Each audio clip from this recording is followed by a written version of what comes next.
Bueno,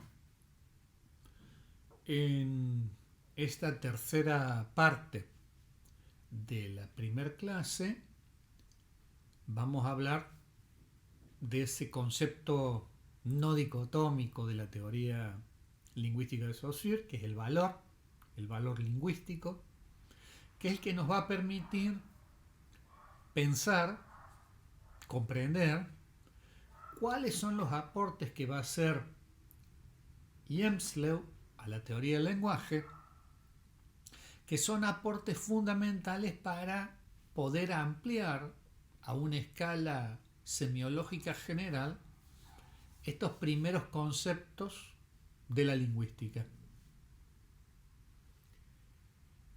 Vamos a ver la placa nuevamente. Lo que vamos a revisar es el paso entre el modelo de signo lingüístico de Saussure a la función semiótica de Hjelmslev, un paso que tiene que ver fundamentalmente con también otros diagramas que formulan estos autores, que son esos que aparecen allí abajo. Muestro esto porque es bueno pensar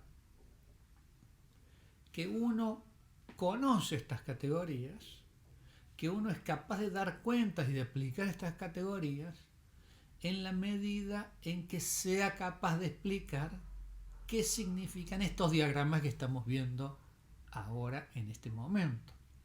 Fíjense que además de los 4 diagramas generales de modelos de signo, lingüístico, función semiótica, signo semiológico general y semiosis triádica, tanto Saussure como Roland Barthes y también Peirce van a haber pensado estos diagramas que hay abajo que nos van a permitir comprender el funcionamiento del signo. En esta placa azul que estamos viendo ahora resumiríamos todos los diagramas que habría que conocer para poder intentar hacer una aplicación de las nociones de signo y de texto, si se quiere, a objetos semiológicos generales no lingüísticos, como son, por ejemplo, las obras de arte visual. Bien, entonces decíamos de que la noción que habíamos dejado en el tintero de Saussure es la noción de valor, valor lingüístico. ¿Cómo define al valor lingüístico Saussure? Insisto, es un concepto muy importante que le va a dar mucha satisfacción a él, que le va a permitir arrancar de la posibilidad de que su lingüística se comporte ingenuamente como la explicación de la lengua como una mera nomenclatura. ¿Qué observa Saussure? Que por otra parte era un eximio jugador de ajedrez.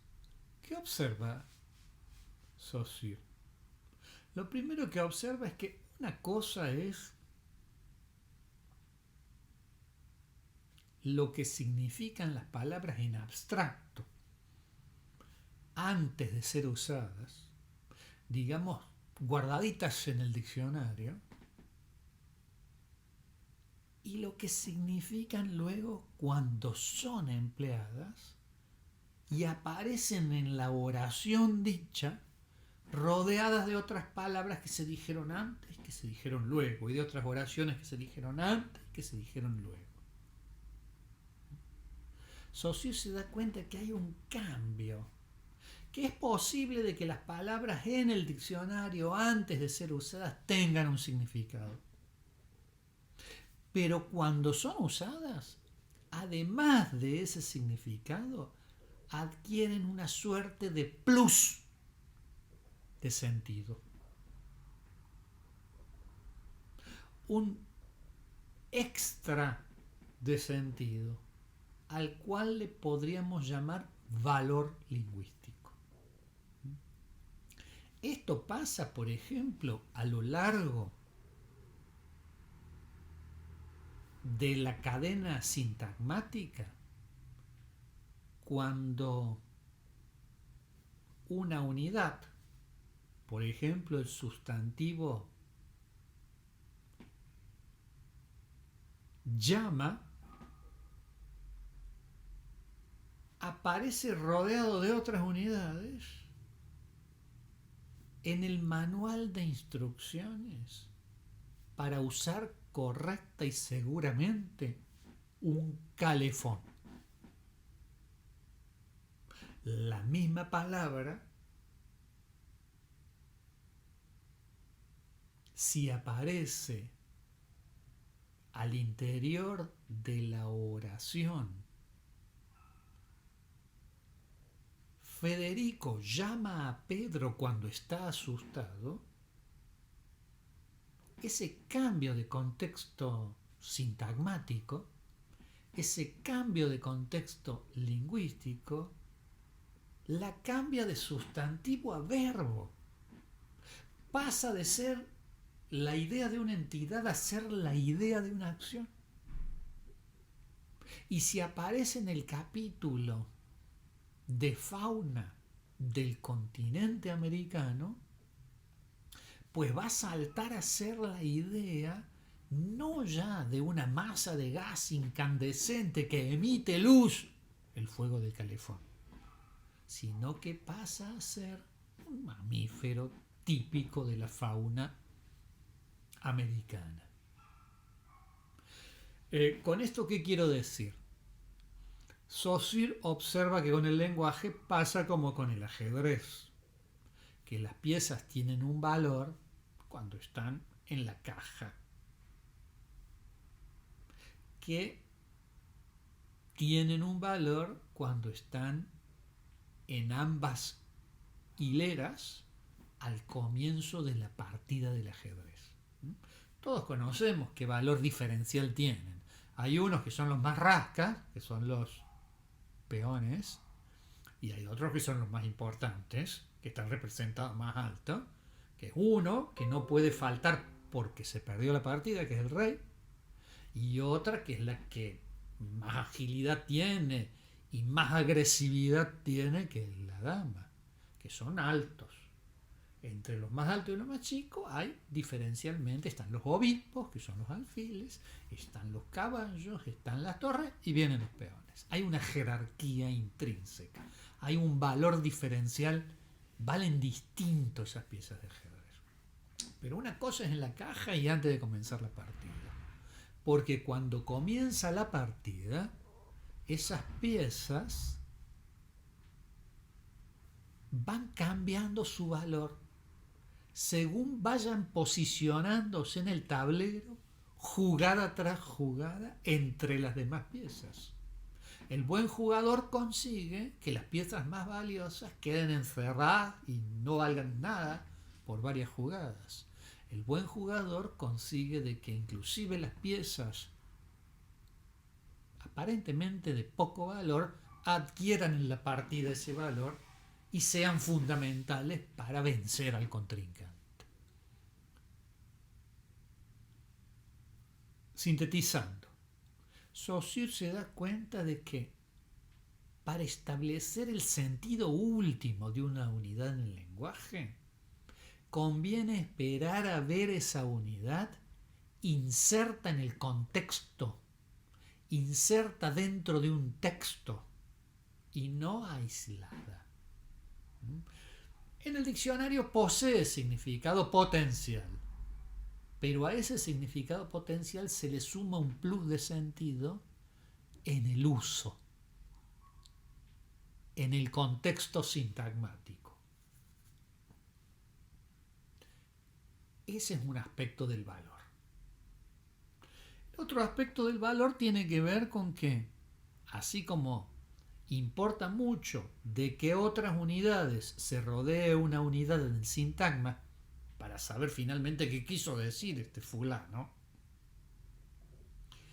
también importa, no ya en el uso, pero sí en la consolidación y en la cristalización histórica y filogenética de una lengua, como también en el sistema, también en el paradigma, también en ausencia, las palabras y las unidades se rodean unas a otras y se oponen unas a otras. Porque Saussure arriba con esta idea tal vez a su tesis fundamental. La tesis fundamental que reza lo siguiente: lo importante en el lenguaje es que cada unidad es lo que otras no son. Y cada unidad significa lo que las demás no significan. ¿Qué está diciendo? ¿Qué está diciendo? Que, cito casi textualmente o lo parafraseo, que la lengua es el dominio o el reino de las oposiciones. ¿Qué está diciendo? Que no es tan importante que la lengua como un código establezca en positivo las relaciones que van a tener cada significante con cada significado. No es tan importante ese aspecto de nomenclatura de la lengua, sino que es más importante cómo, tanto en el uso como antes del uso en el sistema, cada unidad está rodeada de otras que no son lo que ella misma es, en un grado pequeño o en un grado importante. Veamos un esquema. Fíjense arriba. Está extraído del libro de Saussure. Fíjense que con ese diseño horizontal trata de representar esta idea de valor. No es ya la correlación vertical entre cada una de las mitades de estos globitos. Es la correlación entre cada una de estas mitades de estos globitos es el significado. A cada mitad superior, cada significante, que es una imagen acústica o una configuración sonora, le corresponde una mitad inferior, que es un concepto. Pero lo importante es cómo se relacionan horizontalmente entre sí. Cómo se relacionan horizontalmente entre sí.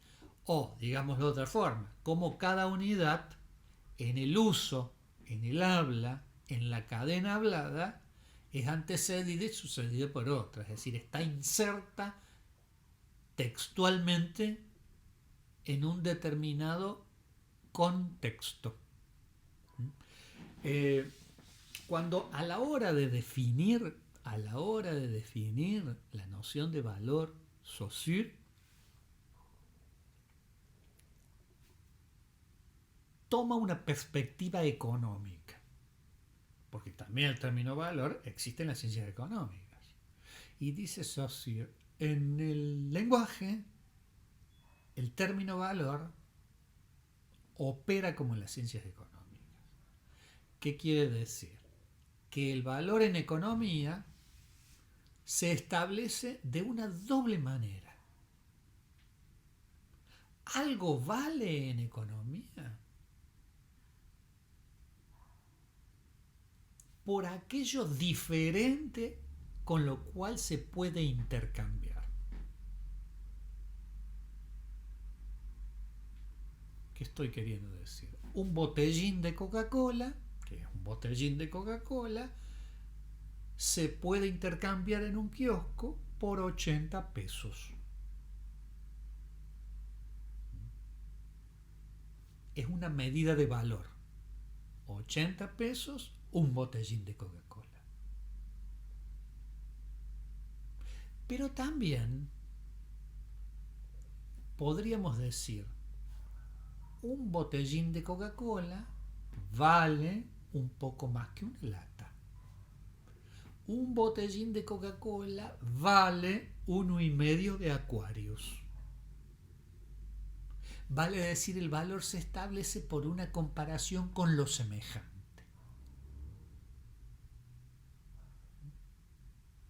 Una moneda de 1 peso vale 2 de 50 centavos. Una moneda de 1 peso vale un caramelo. ¿Cuánto vale? Un valor comparable con algo igual o con algo diferente. ¿Qué pensaba Saussure? Que las relaciones verticales de significación, a cada significante le corresponde un significado, son esas relaciones entre cosas distintas, entre cosas diferentes.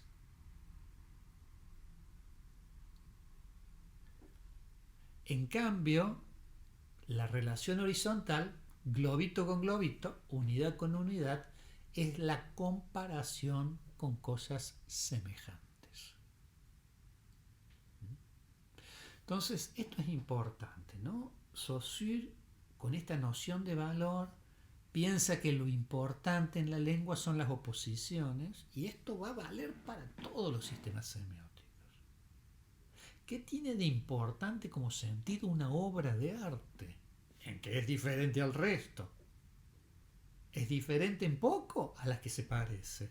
Y es diferente en mucho a las que son muy diversas.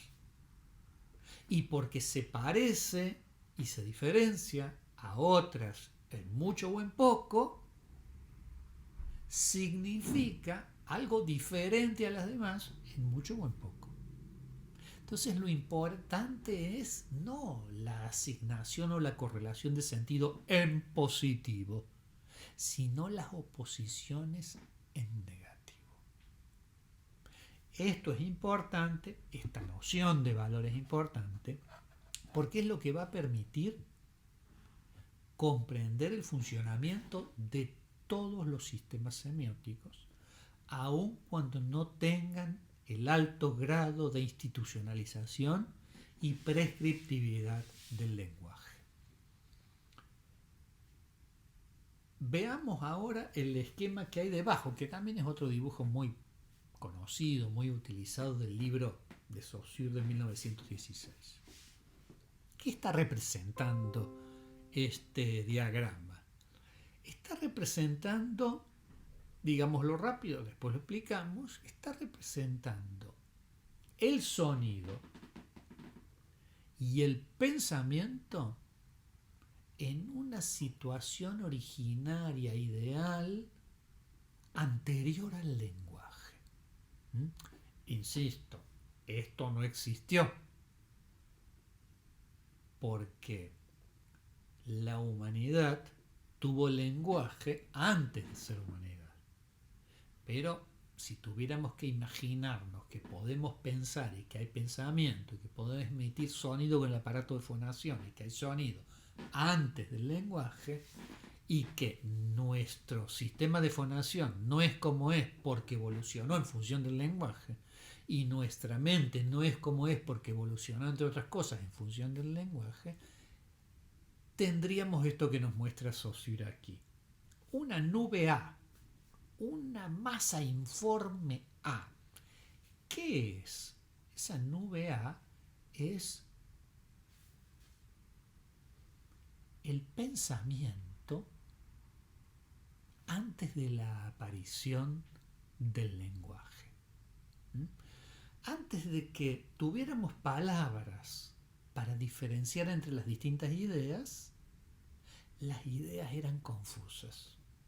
Formaban un magma informe, formaban una nube amorfa, una masa indiferenciada, un continuum con 2 U. Eso dice Saussure. Y en B tenemos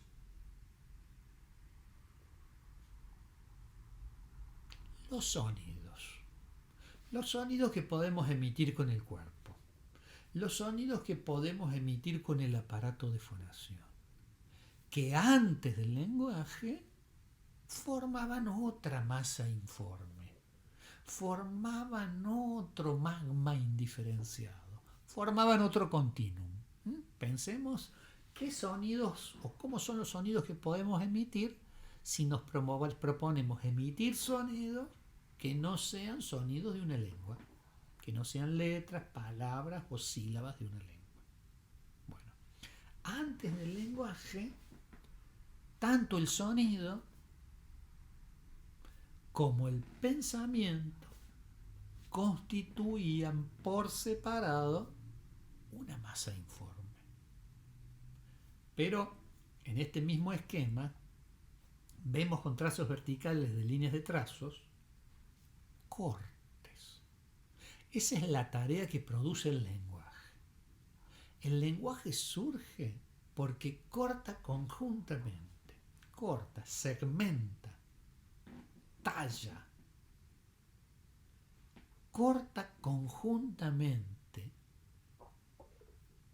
trozos de sonido con trozos de pensamiento. La correlación entre el sonido y el pensamiento, el significante lingüístico y el significado o concepto lingüístico, viene dado no como lo cuenta el Génesis, que Dios crea las cosas y después se sienta con Adán a bautizarlas, a nombrarlas. Eso sería una nomenclatura. No, vienen porque, como Saussure lo imagina de esta manera, como en una hoja de papel en blanco, uno dibuja con una tijera. Es decir, que al continuum, uno de las caras de la hoja de papel es el pensamiento informe, la otra cara es el sonido continuo. ¿Cómo hace para pensar ideas diferentes entre sí y referirlas con sonidos o cadenas sonoras diferentes entre sí? Cortando trozos, no dibujando, cortando trozos con una tijera. Entonces, esa es la razón por la cual lo que importa en los sistemas lingüísticos, y esto se extiende a todos los demás sistemas semióticos, lo que importa es cómo hay un proceso, cómo se da un proceso de segmentación semiótica, que hace que a distintos trozos de significante, en el caso del lenguaje, el sonido, le correspondan distintos trozos de significado. En el caso del lenguaje son conceptos.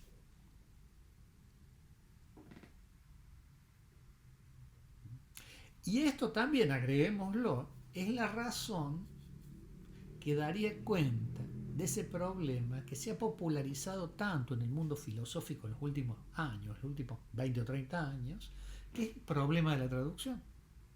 Porque, según esta idea de Saussure, cada lengua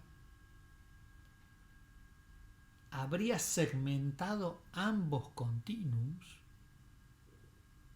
por el lugar que lo segmentó cada lengua. Lo que estoy tratando de decir no es, y esto lo enfatiza Saussure, no es que existan las ideas y que las lenguas vienen a ponerle nombre a las ideas. No, no hay ideas antes de la lengua. Yo ahora veo y frente a mí tengo un panorama de un montón de cosas particulares, distintas entre sí. ¿Por qué puedo ver y reconocer que tengo frente a mí un montón de cosas particulares y distintas entre sí? Porque tengo lengua materna y mi lengua materna tiene palabras para cada cosa. Si yo no tuviera lenguaje, atención que es algo que no puede existir, no existen hombres sin lenguaje, pero si yo no tuviera el lenguaje, no tendría derecho a ver distintas cosas. La unidad se me presentaría como un continuum. Si puedo diferenciar las cosas entre sí, no es porque las cosas en sí mismas, ontológicamente, sean distintas, sino porque tengo palabras distintas para cada una de ellas. Entonces, esto, lo que les decía, es la base del problema de la traducción.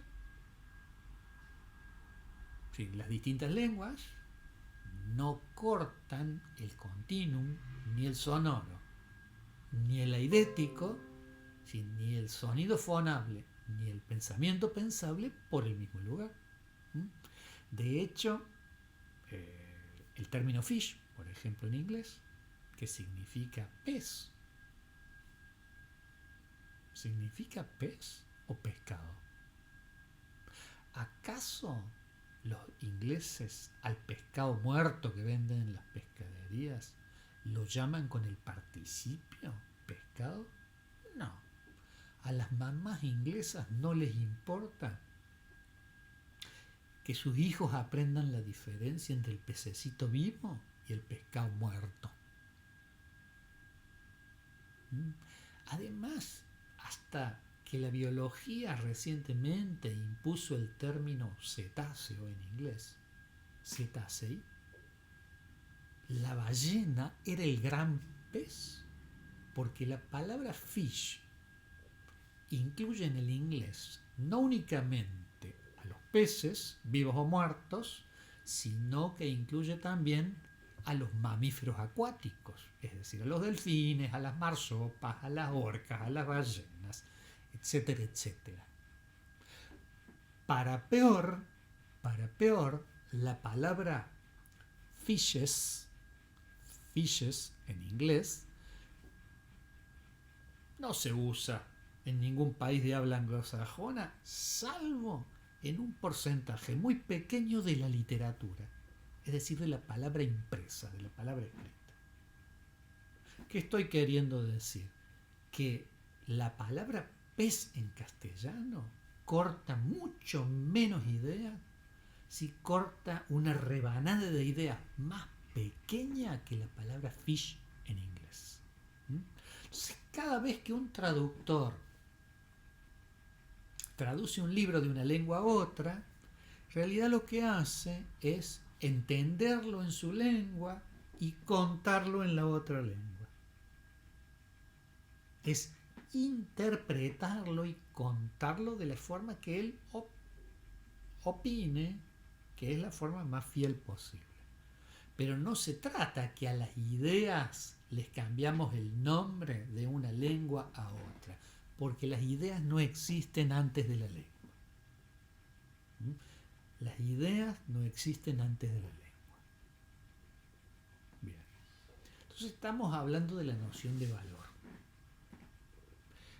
¿Por qué? Porque la noción de valor es lo que da pie a cierta potencialidad semiológica general. Porque las distintas prendas de vestirse, porque los distintos síntomas de las enfermedades, porque las distintas obras de arte, o porque las distintas configuraciones de una silla se oponen entre sí y de esa oposición surge el sentido. Bien, pasemos a Hjelmslew.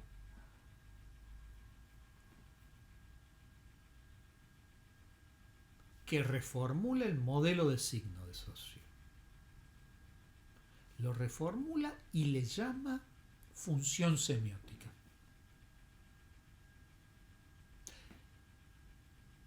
Y al significante le va a llamar expresión. Y al significado le va a llamar contenido.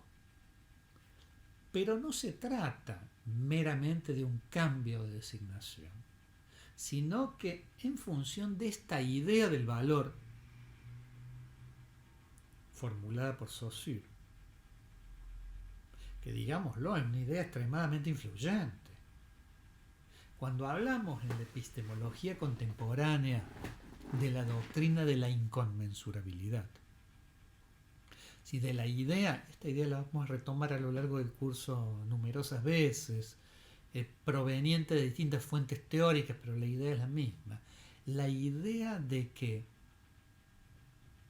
es imposible traducir de una lengua a otra, pero a la vez que es imposible con el lenguaje conocer efectiva y definitivamente lo que es, la idea de que la realidad no es el real efectivo, sino que la realidad es lo que podemos limitadamente construir con un lenguaje que ha segmentado el continuum de una manera que no es la manera universalmente válida. Esta doctrina de esta especie de, vamos a decirlo con un término burdo, de relativismo cultural contemporáneo o de nihilismo filosófico, doctrina que abrazan los teórico-críticos germánicos, que son a quienes vamos a seguir nosotros, digamos postmarxistas, pero que también abrazan los filósofos de salón postestructuralistas franceses. Esta idea de que el lenguaje no es un instrumento apto para conocer lo que es, sino que nos tenemos que conformar con mucho menos que eso, ¿dónde nace? En la noción de valor de Saussure. Bien, entonces, la reformulación del modelo de signo de Saussure, que Hjelmslev llama función semiótica, y que si bien él lo sigue aplicando al lenguaje, es un modelo que puede ser aplicado a cualquier signo, inclusive los no lingüísticos, no es meramente un cambio de nombre, de expresión a contenido, digamos de significante y significado a expresión y contenido, sino que en virtud de la consideración de la noción de valor de Saussure, reformula el modelo de signo tal como lo vemos ahora en la placa. Este sería el esquema. También es diádico,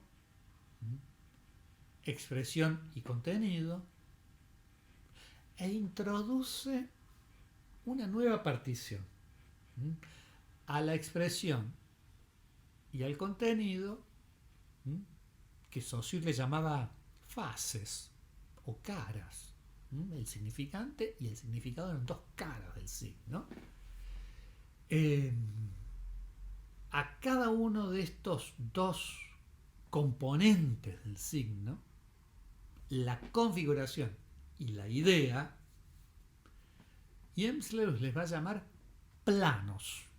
El plano de la expresión y el plano del contenido.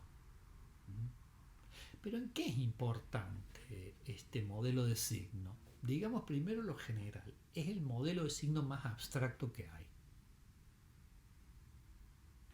No es ya psíquico, sino que es abstracto y social como la matemática o la geometría. Por lo tanto, va a ser aplicable a signos que están más allá del lenguaje. Bien,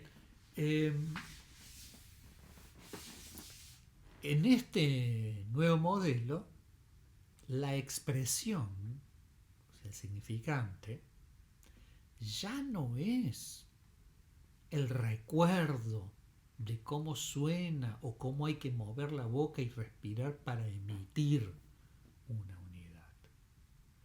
Y el significado, el contenido, ya no es un concepto psíquicamente almacenado. Pero para explicar lo que sí es, Hjelmslev, observen allí en la placa, Hjelmslev vuelve a cortar dicotómicamente cada uno de estos planos en dos, el término que utiliza es estratos, en dos strata, que son, voy a decirlo con el término que se ha utilizado normalmente, sustancia y forma. Fíjense que tenemos un signo constituido por expresión y contenido. La expresión está dividida en sustancia de la expresión y forma de la expresión, y el contenido está dividido en forma del contenido y sustancia del contenido. Obsérvese que en este modelo la materia está estrictamente afuera. ¿Qué es la materia? Supongamos que estamos hablando de un modelo para el lenguaje, ¿eh? La materia que está arriba, ese rótulo amarillo que dice materia que está arriba, es la materia física, fisiológica y psíquica necesaria para emitir el sonido. Está fuera del signo. Sí, el hablante utiliza su psiquis, utiliza su aparato de fonación fisiológico, utiliza su inmersión en el medio elástico atmosférico para hablar, la materia que está afuera. Pero las palabras existen antes de que tome la materia y produzca esa señal material para comunicarse con otro. El rótulo amarillo que está debajo es, si nos fijamos alrededor del signo, la misma materia. ¿Qué materia? La materia fisiológica con la cual nuestro cerebro piensa. Eso también está afuera. Si bien para representar las ideas que significan los signos hace falta usar el cerebro, hace falta que las moléculas de ACTH del cerebro se acomoden de determinada manera, o si fuéramos de silicio y no un wetware, fuésemos un hardware, serían unidades semiconductoras, porque seríamos robots, ¿sí? Pero lo que estoy tratando de decir es que si bien hace falta un soporte físico para los pensamientos en abstracto no están hechos de un soporte físico. Son un emergente del soporte físico. Bien, entonces a Hjelmslev, para definir de una forma novedosa y abstracta la expresión y definir de una forma novedosa y abstracta el contenido y resolver varios de los problemas que se le habían presentado a Saussure, utilizando la idea de valor, introduce estos estratos. ¿Qué son estos estratos? Vamos de arriba hacia abajo, lo explicamos primero para el lenguaje, y después nos imaginamos algún otro sistema para ver cómo el modelo puede encajar en un signo no lingüístico. Bien, ¿qué es? Empecemos de arriba hacia abajo. ¿Qué es la sustancia de la expresión? Bueno, la sustancia de la expresión es la configuración de la unidad que vamos a decir. Es la configuración sonora de una unidad del lenguaje. Es la configuración sonora, digamos, por simplificarlo, de una palabra. ¿Cómo debe estar hecha una palabra? El plano, el esquema constructivo de una palabra, la instrucción de una palabra. Con esa instrucción, el hablante toma la materia amarilla y dice lo que tiene que decir. Bien. Ahora, ¿qué es el estrato que está debajo, que hemos llamado forma de la expresión? La forma de la expresión para Hjelmslev es la red, ya voy a aclarar un poquito ese término, la forma de la expresión es la red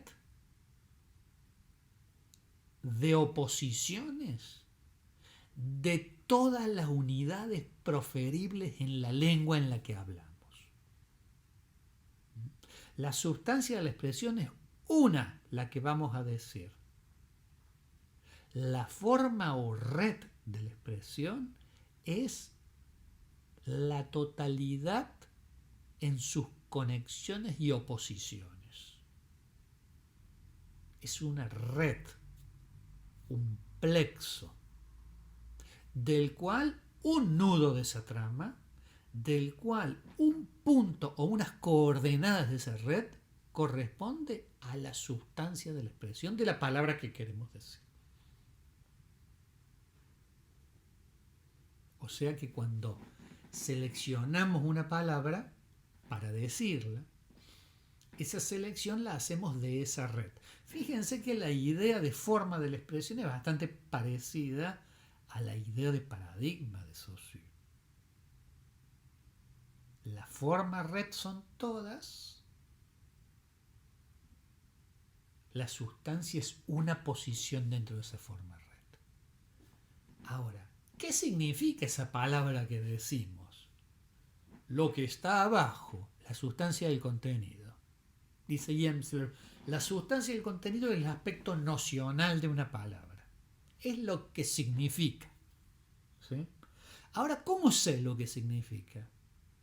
Sé lo que significa porque significa eso y no otra cosa. Por lo tanto, la forma del contenido, allí dice también forma red del contenido, la forma red del contenido es una red donde está todo lo pensable en una lengua y una posición de lo pensable en esa lengua, unas coordenadas en esa red, es la sustancia del contenido. Fíjense cómo Jemsler define estas formas redes. Después háganme acordar, explico por qué esto de formas redes. ¿Cómo Jemsler define esas formas redes? Dice, bueno, la forma red de la expresión es un sólido virtual, es un volumen conceptual en el cual están ordenadas en posiciones y oposiciones a lo largo de ejes, según cómo suenan, la totalidad de las unidades proferibles en una lengua. ¿Sí?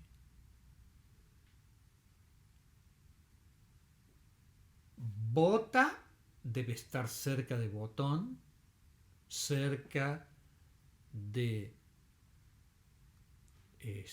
bola, y lagarto debe estar muy lejos.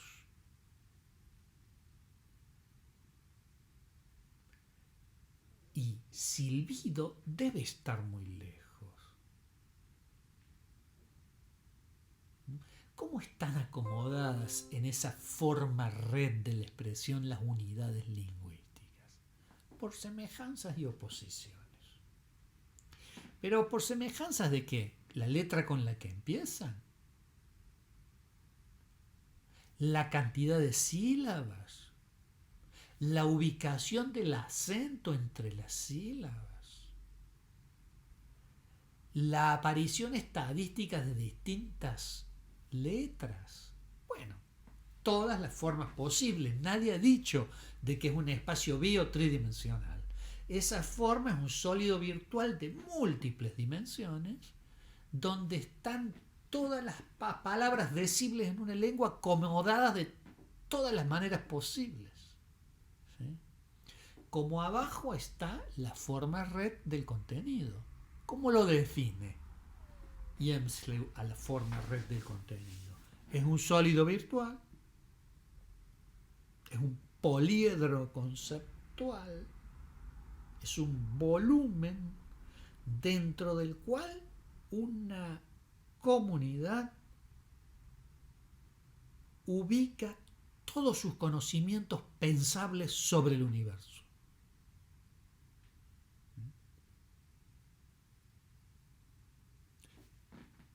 ¿Qué organización interna tiene esa forma del contenido? Y bueno, eso es tarea de la ciencia y de la filosofía. Si no lo sabemos, no lo sabemos. Hay toda una comunidad que se ocupa de estudiar, que tienen universidades, cátedras, congresos, la forma red de la expresión, que son los gramáticos. Y hay toda una comunidad que tienen congresos, oficinas en Harvard, etcétera, etcétera, que estudian o investigan la forma del contenido, que son los semánticos. Bien, ahora fíjense que esta idea de forma de la expresión y de forma del contenido se basa en la idea de valor.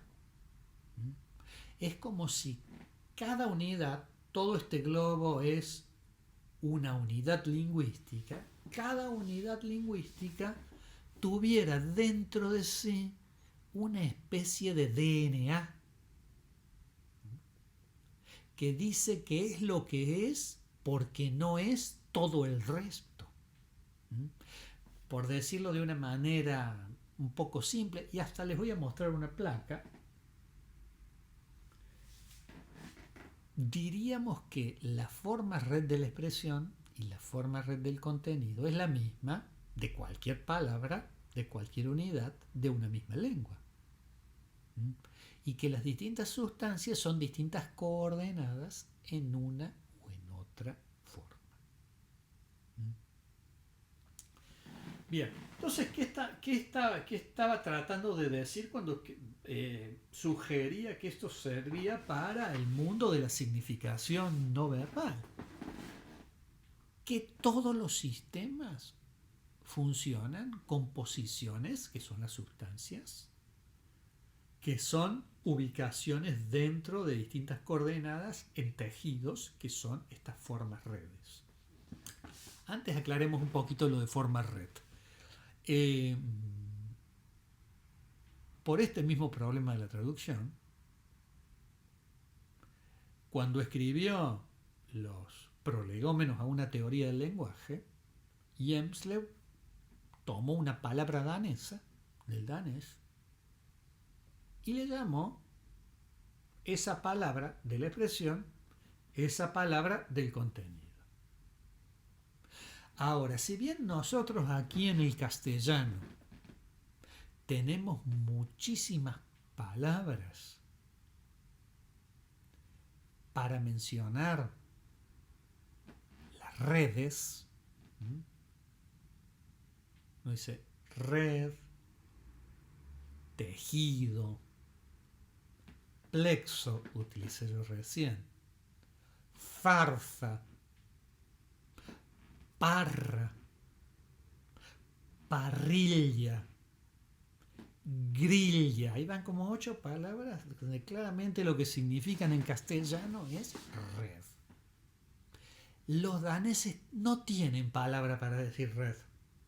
Y entonces, en vez de decir grilla, parrilla, zarza, parra, tejido, urdimbre, dicen una palabra que también significa otra cosa, forma. Pero forma significa el aspecto de algo. No importa, no tengo otra palabra. En el danés, la misma palabra representa un tejido y representa el aspecto de algo. Por eso la traducción al francés y luego al castellano quedó esa palabra que no nos suena, por lo menos a los hablantes de lengua castellana, a nada. La forma de la expresión que es eso. Si en realidad es una red o un sistema en red. Bueno, con este modelo uno podría empezar a pensar otros sistemas. Por ejemplo, solemos comentar en las clases presenciales uno muy simple, que lo tomamos por lo elemental que es. El sistema de significación literal primario del semáforo. Los semáforos urbanos que pone la municipalidad en los cruces de calles. ¿Sí? Donde el conductor va, se enciende la luz roja. Se está aproximando al cruce de calles, se enciende la luz roja. ¿Qué es que se encienda la luz roja? Arriba, un poco más grande que las dos de abajo. Es una sustancia de la expresión. ¿Qué significa qué? Que tengo que detenerme porque los que circulan transversalmente tienen luz verde. Que tengo que detenerme porque hay una reglamentación municipal que así lo establece. ¿Qué es eso? Ese sentido. La sustancia del contenido. Ahora, esa sustancia de la expresión se puso roja, grande, arriba, es nada más que una de las 5 o 6 posiciones que puede tener el semáforo. Esas 5 o 6 posiciones son la forma red de la expresión del semáforo, que es bastante más simple que el lenguaje. Sí, un lenguaje, la lengua castellana en diccionario tiene 10.000 palabras. El semáforo puede hacernos 5 gestos. A ver, pensémoslo, por ejemplo. Puede estar la luz roja grande encendida y las luces amarillas y verdes medianas o pequeñas apagadas. Luego puede estar encendida la luz inferior verde pequeña y las otras dos luces apagadas.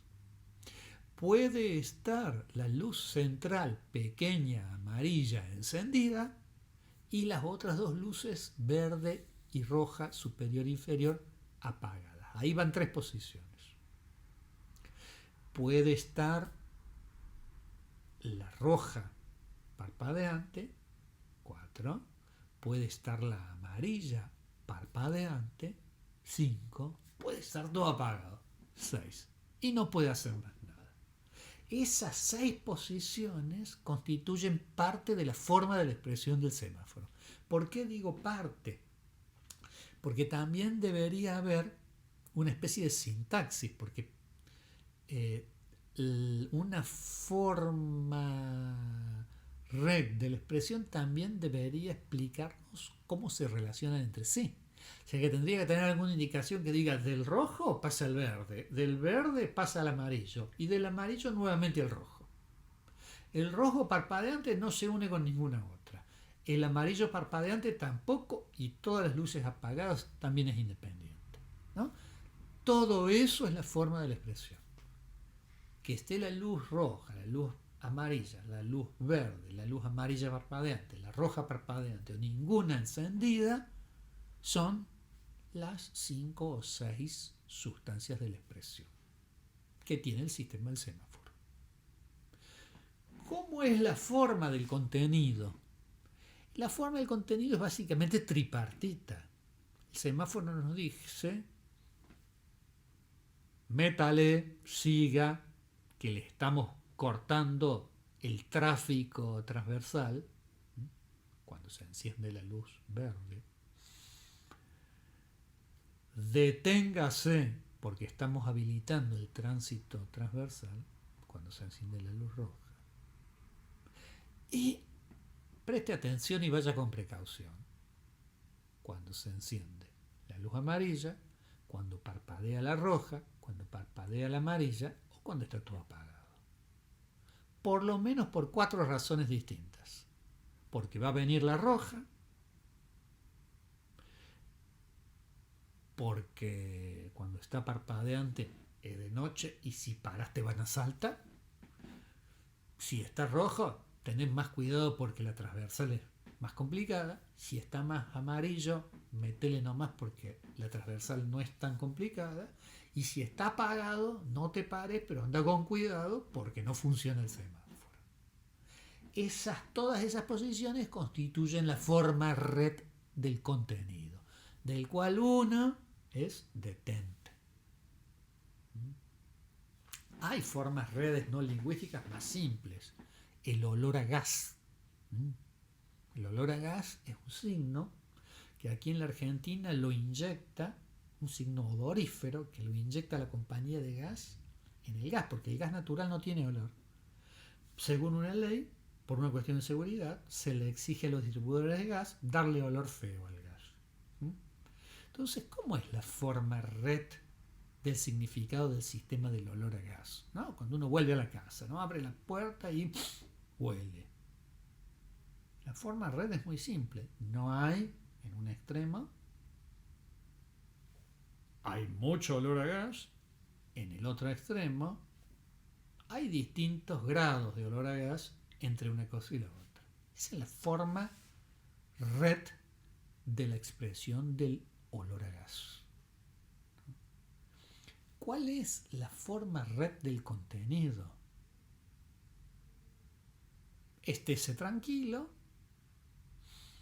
no encienda la luz, abra las ventanas y fíjese si ha dejado alguna hornalla abierta o llame a los bomberos, llame al servicio de gas, llame a la compañía de gas. Entonces, algunas de esas posiciones dentro de la forma red del contenido se correlacionan con algunas otras posiciones dentro de la forma red de la expresión. Bien, entonces esta idea, ¿no?, de que un significante o una sustancia de la expresión es lo que es porque se opone morfológicamente a muchas otras que forman una forma red de la expresión, y que ese significante o sustancia de la expresión se puede correlacionar con una sustancia del contenido o un significado determinado, también tiene que ver con que ese significado se opone en una forma red a muchos otros que pueden ser significados. Esta es una idea fundamental. Por eso, cuando nosotros nos enfrentamos a un signo cuyo código o cuyo sistema no está muy claro y sobre el cual no hay ningún libro que me venga a explicar, ¿no? Porque yo pienso, ¿qué significa esta obra de arte? ¿Qué significa haber pintado esta puerta de este color? ¿Qué significa el color con el que el vecino pintó la casa de la esquina? ¿Qué significa que el vecino del frente se vista de determinada manera o le guste tal o cual música y la ponga a tal o cual volumen? Cualquiera de esos signos pertenece a una forma red. Si yo quiero interpretarlo, tengo que imaginarme qué posición, en qué red tiene. Para saber qué significa una obra de arte, tengo que ponerla al resto. Tengo que imaginarme a qué red pertenece y atribuirle un sentido. Bien, entonces este es uno de los aportes de Hjelmslev, la idea de función semiótica. Como es una idea que resalta esta idea de que el signo no es una cosa, sino que es la puesta en correlación o en función de dos unidades a las cuales él le llama funtivos. Bien.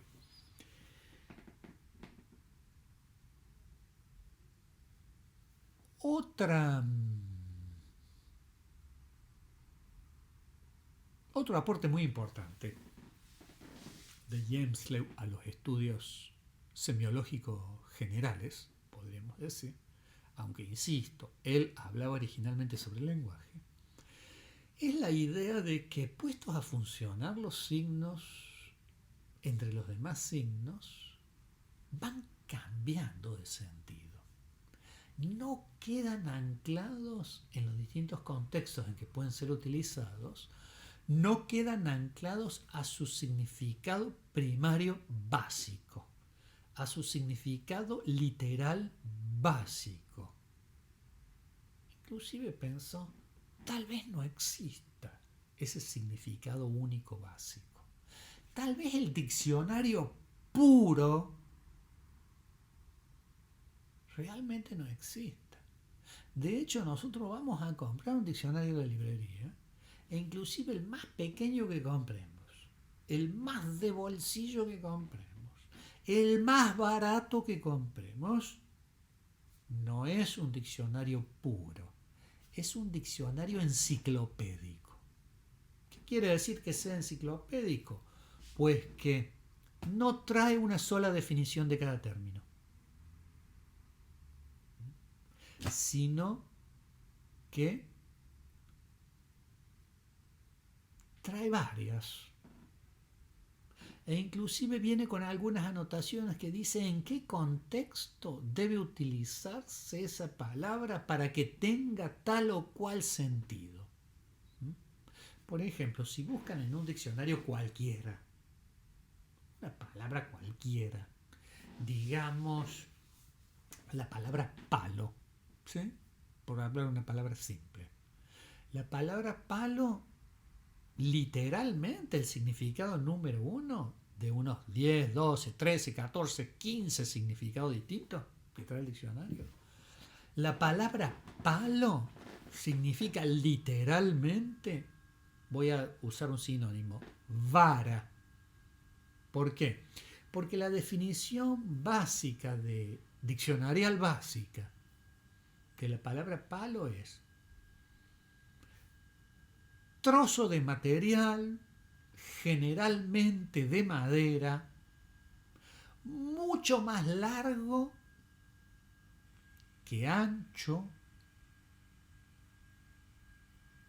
manipulable, de sección regular, preferentemente próxima al círculo. Esa es la definición literal, ¿no? Es un trozo de material, frecuentemente de madera, es mucho más largo que ancho, tiene una sección regular, cuadrada o circular, es manipulable. Esa es la definición. Palo significa literalmente, básicamente, primariamente, vara. Denotacionalmente, dice James.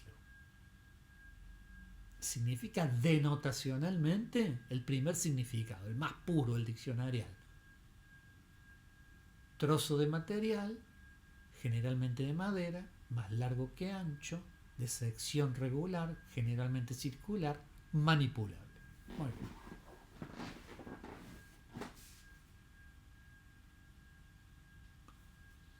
Pero después aparece usado en distintas partes de la oración, en distintos textos, dicho por alguien, dicho por otra persona, y va adquiriendo distintos sentidos. No siempre significa eso. Por ejemplo, y esta placa que voy a mostrarle nos muestra este caso. Por ejemplo, cuando yo digo, ojo que te doy un palo, me dio un palo. ¿Qué quiere decir dar un palo? ¿Ofrecer, regalar gratuitamente un palo? No. Allí la palabra palo está significando, no ya denotacionalmente, sino en una situación de connotación, golpe. Dar un palo no es dar una vara, sino golpear con la vara. Cuando decimos pegó en el palo, cuando decimos pegó en el palo, las cosas cambian. La palabra palo en pegó en el palo significa arco. El arco de un acontecimiento deportivo, fútbol por ejemplo. ¿Pegó dónde? ¿En el arco? No, decimos en el palo. Y a la vez pegar en el palo significa no golpear con cualquier cosa en un palo, sino errarle por poco.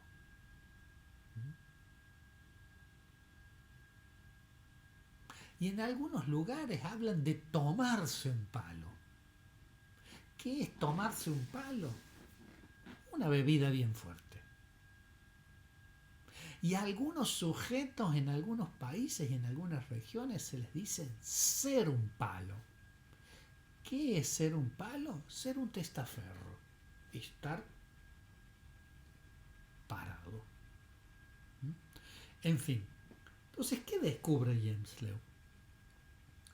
Que los signos no significan una sola vez, sino que significan una cadena o una deriva de significados. Que casi nunca utilizamos los signos en su sentido denotacional, sino que luego de ese sentido hay significaciones secundarias que establecen una cadena de lo que él llama connotaciones o semióticas connotacionales.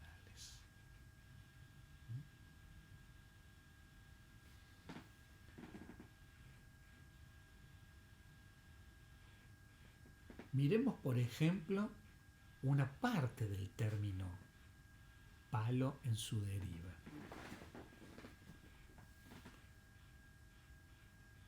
Bueno, la palabra palo denota, como dice allí abajo, en ese rectángulo amarillo, pieza de madera, etcétera, etcétera, etcétera. Pero gracias a que denota pieza de madera, también significa, veamos el segundo escalón, golpe. Pero a la vez, gracias a que significa golpe, veamos el tercer escalón, ha indicado el número 8, daño. Recibir un palo, porque palo significa golpe, y porque antes significó vara o pieza de madera, significa daño. Y a la vez, la palabra palo, significando pieza de madera, significando golpe, significando daño, también significa una bebida fuerte, por ejemplo, la quina que toman los castellanos. Miren nuevamente este esquema. Anotemos una cosita que podríamos comentar. Fíjense cómo la relación de significación básica, diccionarial, primaria, denotacional, en el caso del lenguaje, está representada allí con la unión por parte de 3 líneas horizontales, que es el signo de implicación o de doble implicación o de correlación biunívoca. ¿Por qué es así? Porque el sonido palo se correlaciona con la idea de pieza de madera más larga que ancha, etcétera, etcétera, en virtud de una ley que así lo establece. En virtud de una ley que así lo establece. Una correspondencia biunívoca. Mientras que en los otros significados nosotros hemos puesto una pequeña flecha, que es el signo lógico de implicación. ¿Por qué? Porque no depende de sistemas extremadamente institucionalizados, sino de usos culturales. O sea, que la palabra palo signifique daño no está codificado en ningún lado. No está establecido institucionalmente, sino que al saber que la palabra palo, que significa vara, significa golpe, también puede estar significando daño o puede estar significando una bebida que causa un efecto profundo. Ya que hemos dicho esto, hablemos de algo que hemos dejado un poco en el tintero, pero que podríamos retomarlo más adelante, que es de que en el lenguaje el significado denotacional es en virtud de una ley. Como decía Saussure, es arbitrario. Es arbitrario. Una característica del lenguaje. Que la cadena significante o la sustancia de la expresión se correlaciona con un concepto o significado o sustancia del contenido sin que haya entre uno y otro ninguna motivación. Las palabras ni se parecen ni están causadas por aquello que significan. La palabra jirafa, que es una serie de golpes sonoros, jirafa, la palabra castellana jirafa, no es como es por ninguna motivación en relación al objeto que realiza la idea que representa. Ni se parece a una jirafa, ni está causado por la jirafa. ¿Qué significa eso? Que la relación entre significante y significado, entre sustancia de la expresión y sustancia del contenido, en el lenguaje es arbitraria. ¿Por qué digo esto? Porque en el resto de los signos no va a pasar eso. Prácticamente no hay ningún sistema semiótico donde esta correlación sea tan arbitraria como en el lenguaje. Esta es una de las razones por las cuales en este esquema representamos la codificación institucional arbitraria con un signo de equivalencia biunívoca y las otras correlaciones con un signo de condicionalidad. Bien. Bueno, en la siguiente parte de la primera clase vamos a hablar de cómo pasa esto mismo en las imágenes.